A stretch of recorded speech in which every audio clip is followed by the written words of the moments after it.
మన భారతదేశ రక్షణ రంగంలో మరో ముందడుగు పడింది.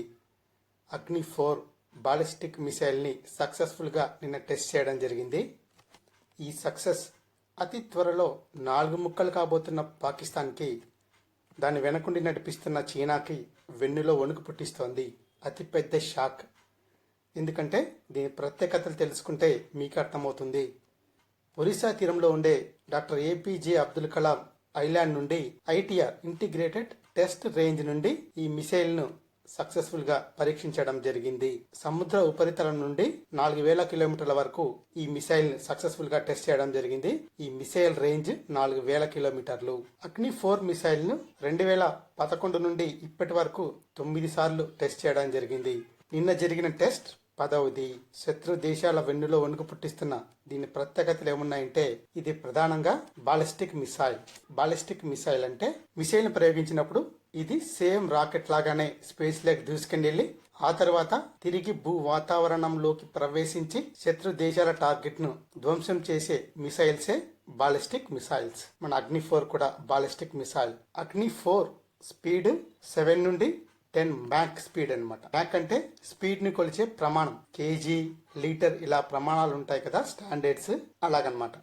అంటే ధ్వని కన్నా 7 నుండి 10 రెట్లు వేగంగా ప్రయాణించే మిసైలే అగ్ని-4 మిసైల్. ఇంకా క్లియర్ గా చెప్పాలి అంటే, మనం అగ్ని మిసైల్ ను భూ వాతావరణంలోకి ప్రయోగించిన తర్వాత తిరిగి భూ వాతావరణంలోకి ప్రవేశించి మ్యాక్ 10 స్పీడ్ తో శత్రువుల టార్గెట్ పై దాడి చేయగల కెపాసిటీ ఉన్న మిసైలే అగ్ని-4.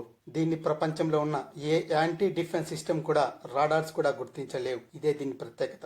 దీని కెపాసిటీ 4000 కిలోమీటర్లు. 4000 కిలోమీటర్లు అంటే అటు పాకిస్తాన్లోని ఏ చిన్న ప్రదేశాన్నైనా ధ్వంసం చేయగల కెపాసిటీ ఉంది అని అర్థం. తూర్పు దిక్కున అస్సాం నుండి కానీ, అరుణాచల్ ప్రదేశ్ నుండి కానీ ప్రయోగిస్తే చైనాలోని ఏ ప్రాంతాన్నైనా దాడి చేయగల కెపాసిటీ దీని సొంతం. చైనా ఆర్థిక రాజధాని షాంఘైను నేలమట్టం చేయగల కెపాసిటీ దీనికి ఉంది. Pakistan, China, Bangladesh, Nepal, Bhutan, Myanmar, Sri Lanka, Afghanistan, Africa తీరం నుండి సౌదీ అరేబియా నుండి తూర్పు సైడ్న ఆస్ట్రేలియా వరకు, ఉత్తరాన రష్యా సరిహద్దుల నుండి దక్షిణాన హిందూ మహాసముద్రం వరకు మొత్తం ప్రాంతం అగ్ని-4 పరిధిలోకి వస్తుంది. అటు ఆఫ్రికా తీరం నుండి ఇటు ఆస్ట్రేలియా తీరం వరకు ఎవ్వరు నోరెత్తినా వారి నోరు ముయించే కెపాసిటీ అగ్ని-4 ఉంది. అండ్ మోస్ట్ ఇంపార్టెంట్ పాయింట్, దీన్ని పూర్తిగా మన స్వదేశీ టెక్నాలజీతో రూపొందించారు.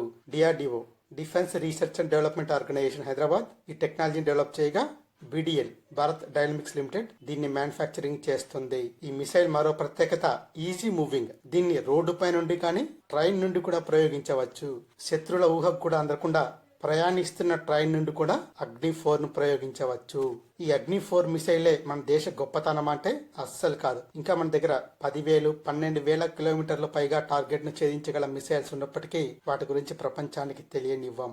మిసైల్ టెక్నాలజీలో మనం తిరుగులేని శక్తిగా ఎదిగాము అంటే ఇది ఒక్క రోజులో సాధించిన విజయం కాదు. 1983 నుండి కష్టపడితే ప్రజెంట్ ఈ స్టేజ్ కి మనం చేరుకున్నాం. 1983లో అప్పటి ప్రధానమంత్రి శ్రీమతి ఇందిరాగాంధీ గారు మన దేశ సవాళ్లను ముందస్తుగా అంచనా వేసి మన దేశానికి కూడా పటిష్టమైన మిసైల్ వ్యవస్థ అవసరమని భావించి అగ్ని మిసైల్ సిరీస్ ని స్టార్ట్ చేయడం జరిగింది. Integrated guided missile development programme, IGMDP అంటారు. ఈ మొత్తం ప్రాజెక్ట్ ను మన దేశం గర్వించదగ్గ శాస్త్రవేత్త అయిన డాక్టర్ ఏపీజే అబ్దుల్ కలాం గారి చేతిలో పెట్టారు. దీనికి కర్త, కర్మ, క్రియ అన్నీ కూడా డాక్టర్ ఏపీజే అబ్దుల్ కలాం గారు. అందుకే the missile man of India అంటారు. ఆయనకు ప్రత్యేకంగా సెల్యూట్. ఈ integrated guided missile development programme కింద మనం ఇప్పటి వరకు ఆకాష్, పృథ్వీ, అగ్ని, త్రిశూల్, నాగ్, శత్రు భీకర్ మిసైల్స్ ని మనం సొంతంగా తయారు చేసుకున్నాం. And most important BrahMos missile. BrahMos missile ని మనం రష్యాతో కలిపి తయారు చేశాం. బ్రహ్మోస్ మిసైల్ దాడి రుచిని ఆపరేషన్ సింధూర్ లో పాకిస్తాన్ కూడా రుచి చూపించాం. ఇక్కడ ప్రత్యేకంగా చెప్పుకోవాల్సింది న్యూక్లియర్ ట్రైడ్ గురించి. దీని గురించి ప్రతి భారతీయుడు తెలుసుకోవాలి. న్యూక్లియర్ బాంబ్స్ ని అన్ని ప్రాంతాల నుండి ప్రయోగించే కెపాసిటీని కలిగి ఉండడం. అంటే భూమిపై నుండి, సముద్రం పై నుండి, ఆకాశం పై నుండి ఇలా అన్ని ప్రాంతాల నుండి అణు దాడి చేయగల కెపాసిటీని మన దేశం సొంతం చేసుకుంది. కేవలం ప్రపంచంలో 5-6 దేశాలకు మాత్రమే ఈ కెపాసిటీ ఉంది. చైనాకు న్యూక్లియర్ ట్రైడ్ కెపాసిటీ ఉంది, పాకిస్తాన్ కు లేదు. ఈ అగ్ని-4 మిసైల్ ని సక్సెస్ఫుల్ గా ప్రయోగించిన తర్వాత మనం సాధించిన మనకు జరిగిన ప్రయోజనాలు ఏమున్నాయంటే మన భారతదేశ రక్షణ వ్యవస్థను మరింత బలోపేతం చేసుకున్నాం, విశ్వసనీయ అణు నిరోధక సామర్థ్యాన్ని మరింత పెంచుకున్నాం, స్వదేశీ టెక్నాలజీని మరింత అభివృద్ధి చేసుకోవడానికి ఇది బాగా దోహదపడింది. మరి ముఖ్యంగా ఇండో పసిఫిక్ రీజన్ లో స్ట్రాటజిక్ డామినెన్స్ కి మనం ఆధిపత్యం సాధించడానికి ఈ టెస్ట్ దోహదం చేస్తోంది.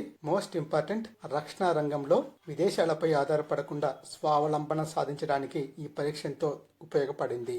బట్ మనం పూర్తిగా రక్షణలో ఉన్నామా అంటే దానికి సమాధానం లేదు అనే చెప్పాలి. కారణం ఏంటి అంటే ఒకవైపు చైనా, మరోవైపు పాకిస్తాన్ దాడి చేయడానికి కాల్చుకొని కూర్చున్నాయి. వీటికి తోడు ఇప్పుడిప్పుడు బంగ్లాదేశ్ కూడా తయారవుతోంది. ఈ మూడు దేశాల ప్రవర్తన చూస్తూ ఉంటే భవిష్యత్తులో మన భారతదేశానికి ఏదో ఒక ప్రమాదం సంభవించవచ్చనే అనుమానం కలుగుతోంది. అందుకే ఎవ్రీ ఇయర్ మన రక్షణ బడ్జెట్ ని పెంచుకుంటూనే ఉన్నాం. బట్ ఇంకా మనం మరింత కృషి చేయాల్సి ఉంది. పాకిస్తాన్, చైనా దేశాలు మారుతున్న ప్రపంచ పరిణామాలకు అనుగుణంగా మన భారతదేశంపై ప్రత్యక్షంగా దాడి చేయకుండా పరోక్షంగా తూర్పు, పడమర దిక్కుల ఈస్ట్ అండ్ వెస్ట్ సైడ్స్ లో ఉగ్రవాదులను ప్రోత్సహిస్తున్నారు. మరోవైపు మన దేశంలో ఉండే అంతర్గత శక్తులను వినియోగించుకొని మన దేశ డెవలప్మెంట్ ను దెబ్బ కొట్టాలని స్ట్రాటజీ గీశాయి. అందుకు బెస్ట్ ఎగ్జాంపులే మొన్న జరిగిన నీట్ క్వశ్చన్ పేపర్ లీకేజీ పేరుతో జరిగిన మహాధర్నా. NEET 2026 exam question paper leakage 100% తప్పే. దానిపైన నిరసన తెలియజేసే హక్కు ఖచ్చితంగా ఉంటుంది. ఆ నిరసన కేవలం నీట్ క్వశ్చన్ పేపర్ లీకేజీకి మాత్రమే పరిమితం కావాలి. బట్ అక్కడ జరిగిన ధర్నాల్లో మాత్రం దేశ వ్యతిరేక ప్రసంగాలు, హిందూ దేవతలను కించపరచడం, మన ప్రధాని మోడీ గారి పైన వ్యాఖ్యలు, మోడీ గారి తల్లిపైన కూడా వ్యాఖ్యలు, ఇలా జరిగింది ఆ ధర్నా. అసలు సమస్య ఏంటి, అక్కడ జరిగిన పరిణామాలు ఏంటి? నీట్ క్వశ్చన్ పేపర్ లీకేజీకి, మోడీ గారికి, హిందూ దేవతలకి, మోడీ గారి తల్లికి, దేశ వ్యతిరేక ప్రసంగాలకి ఏమైనా సంబంధం ఉందా? అసలు ఆ ధర్నాల్లో పాల్గొన్న వారు ఎవరైనా నీట్ రాసిన అభ్యర్థులు ఉన్నారా? ఆ ధర్నాల్లో పాల్గొన్న వారికి నీట్ క్వశ్చన్ పేపర్ ఇస్తే కనీసం క్వాలిఫైయింగ్ మార్క్ అన్న వస్తుందా? నీట్ క్వశ్చన్ పేపర్ లీకేజీ పేరుతో సంఘ విద్రోహ శక్తులు చేరాయి. దాదాపు 2500 మందికి పైగా క్రిమినల్స్ ఈ ధర్నాల్లో పాల్గొన్నారని రిపోర్ట్స్ చెప్తున్నాయి. దీని వెనుక విదేశీ శక్తులు ఉన్నాయని, విదేశీ ఫండింగ్ కూడా ఉందని రిపోర్ట్స్ వస్తున్నాయి. ఇట్లాంటి సంఘటనల పట్ల ప్రజలు అప్రమత్తంగా ఉండాలి. పాకిస్తాన్, చైనాలు మాత్రమే కాకుండా ఇటీవలి కాలంలో అమెరికా కూడా మన దేశ డెవలప్మెంట్ ను పరోక్షంగా అడ్డుకుంటోంది. నేపాల్లో లాగా, బంగ్లాదేశ్లో లాగా మన భారతదేశంలో కూడా ఒక డమ్మీ గవర్నమెంట్ ని ఏర్పాటు చేసి ఆ గవర్నమెంట్ ని తన చెప్పు చేతుల్లో పెట్టుకుని 145 కోట్ల మంది జనాభా మార్కెట్ ను తన చేతుల్లోకి తీసుకోవాలని అమెరికా ట్రై చేస్తోంది. అందుకే మన డెవలప్మెంట్ ను అడుగడుగున అడ్డు తగులుతోంది. నార్త్ ఈస్ట్ భారతదేశంలో మణిపూర్ లాంటి ప్రాంతాల్లో జరుగుతున్న గొడవలకి స్విచ్ అమెరికాలోనే ఉందని మన నిఘా సంస్థల రిపోర్ట్స్ తెలియజేస్తున్నాయి. అంతర్జాతీయ ద్రవ్యనిధి రిపోర్ట్స్ ప్రకారం 2030 నాటికి మన భారతదేశం 3rd largest economy in the world, అంటే ప్రపంచంలో అత్యంత ధనిక దేశాల్లో 3వ స్థానానికి మన భారతదేశం చేరుతుంది. First place America, second China, third India. మన భారతదేశ అభివృద్ధిని అడ్డుకోవడానికి అనేక శక్తులు ప్రయత్నిస్తున్నాయి. వీటన్నిటిని ఎదుర్కోవాలి అంటే మన దేశ ప్రజల్లో మరింత ఐక్యత అవసరం. Thank you for watching this video.